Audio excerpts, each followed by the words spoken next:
Hello student, I am Avdesh Tiwari and I am going to teach you mathematics, squares and square root.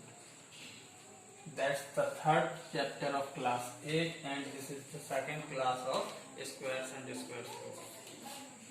In previous class we have discussed about the definition of squares and square roots, and today we will discuss about the method of finding the square and square roots.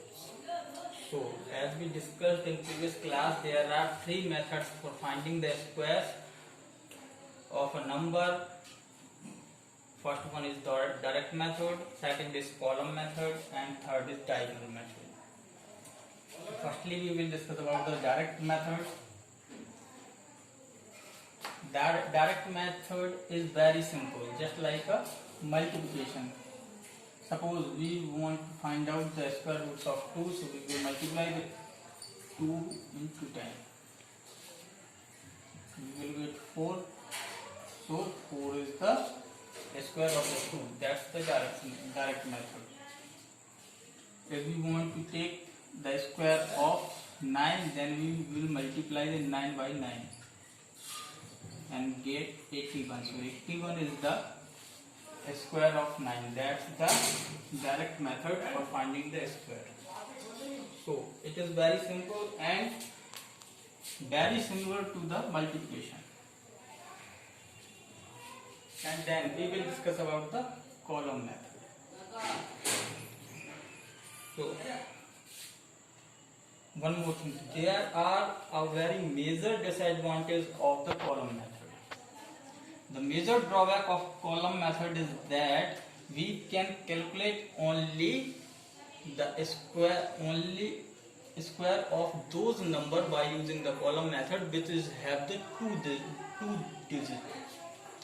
Only 2-digit number square we can calculate with the help of column method. So that's the major drawback of the column method for finding the square. So now we will discuss about the column method. Suppose we want to calculate the square of 47. So firstly we will divide our number into two parts, first and second. First part known as A and second part known as the B. After then we will find out the A square, B square and 2AB. So A is 4 and B is 7. So A square is square of 4 is 16. After then B square, so B is 7, so square of B is 49. After then 2AB. So 2, the value of A is 4 and the value of B is 7. So the value of 2AB will be 56. After then we will make a table and divided the table into the three parts.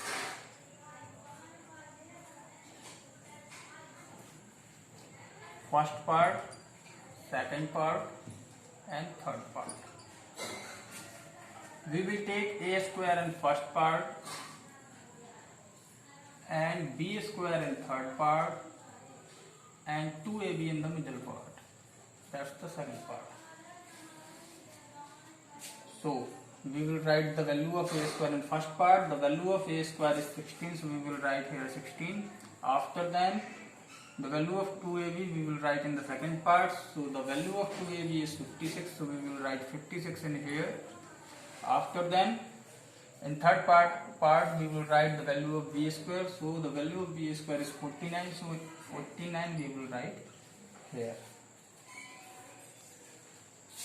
After then we will underline the unit digit of the third part, and the 10 digit of the third part we will transfer into the second part as a carry. So here 4 is the 10 digit of the third part, so we will take as a carry of 4 in second part.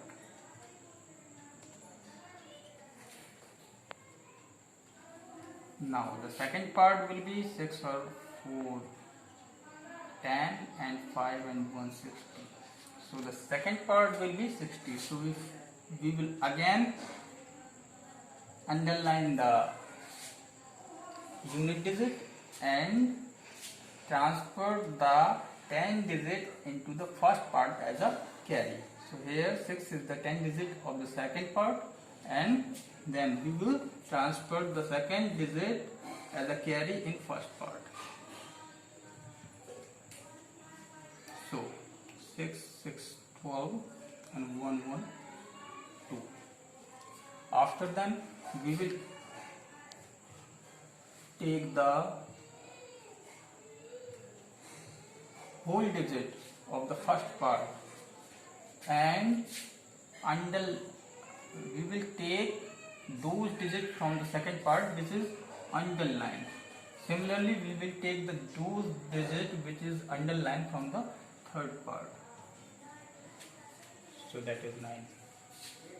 I repeat again, we will take the whole digit from the first part. After then we will take those digit which is underlined from the second part. Similarly, we will take those digit which is underlined from the third part. Combinedly we will write, so that's the square of the 47.